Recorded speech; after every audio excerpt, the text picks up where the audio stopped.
Hello, hi everyone. I'm Lalita here, and it's my invisible journey with MMO part 3. It's my third vlog.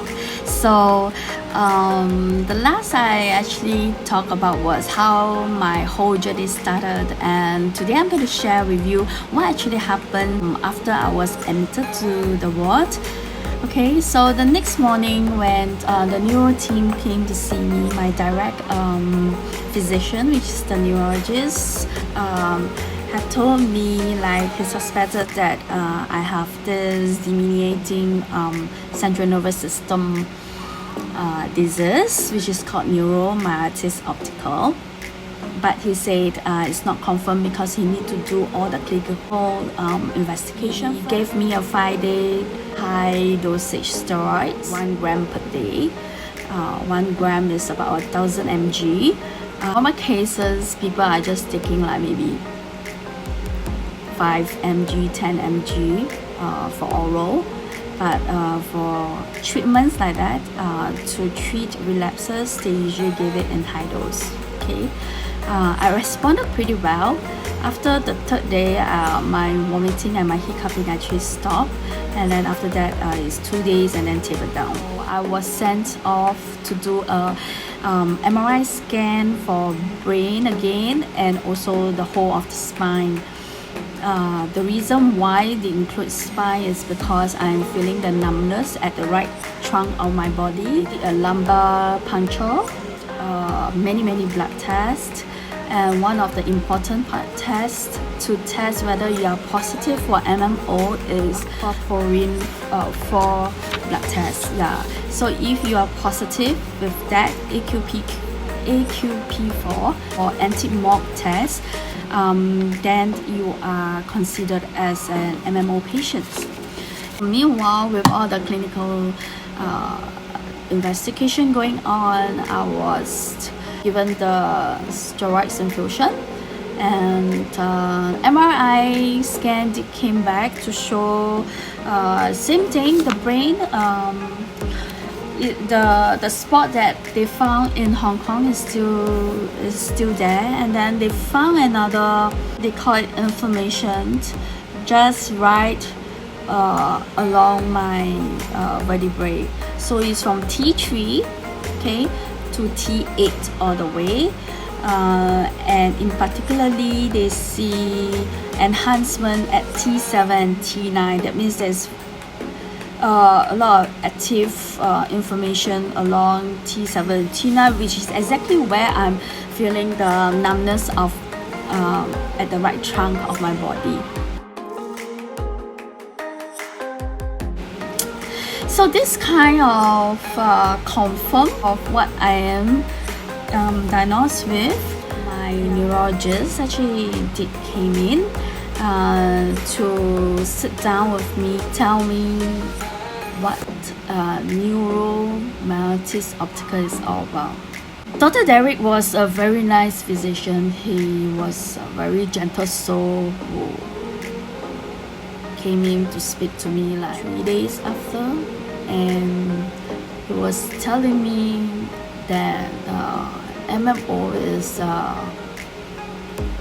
very rare autoimmune disease that at this moment is not curable, but in terms of relapses, there are treatments, and he will further talk to me about it on the preventive medication after AQP4 lab test report is back. When he came in to talk to me, I was actually having my lunch. I was recovering from the vomiting and hiccuping, and I started to have appetite for food.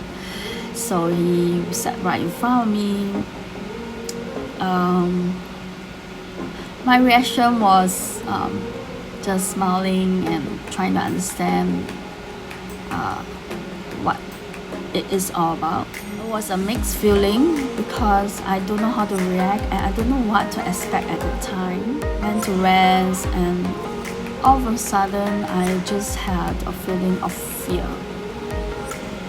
So it was a feeling of fear.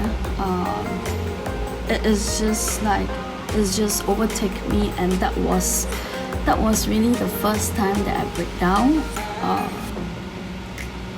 I was afraid because read up on the internet, and the symptoms that is being described was also scary. I didn't know like what's gonna happen. Is this condition gonna get worse, or there are chances of recovery? I don't know whether if you can feel me, but all of a sudden is the fear just took over, and you can feel like devils and Satan is coming to attack me. So at the time, my aunt and a few of her friends was with me. She prayed for me, and after that, I just hand everything into the Lord's hand.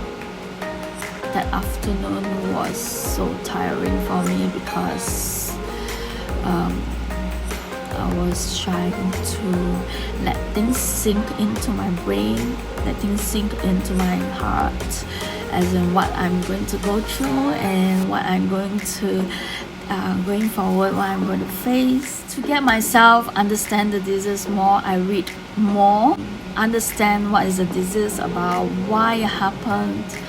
Apparently, it's a very newly diagnosed condition. In the past, when people were diagnosed with this, they will consider as multiple sclerosis, but it was only like 10 years back that they actually named this as MMO, neuromyelitis optical. Yeah. So, and I was also trying to search online to see if there are people in Singapore that's also with such condition. There are some support group, mainly in the US, and I went in and I joined, not because I need support, but because I want to understand like what does people go through? What do people go through with this MMO? Because living with MMO is not just having the relapse, you know. Living with, when we talk about living with MMO, is we as a MMO patient, we still suffer from the so-called as residual symptoms, which means that you do still experience the symptoms even though you have recovered from the relapse. For the rest of my days in the hospital, I was just resting and trying to take everything into my mind and sort out my feeling and emotion. I am a very easygoing person. I don't overthink. I try to think optimistically and positively.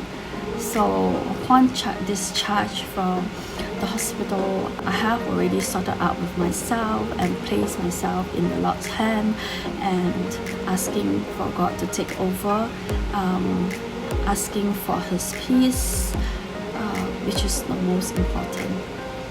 And I am so grateful that throughout my stay, my family have been so supportive. My close friends have shown me love. So this is my third vlog. Thank you for watching, and that's already my first relapse, and I come back more to tell you guys about my next relapse. Thank you, and I see you guys soon. Yeah. Bye bye.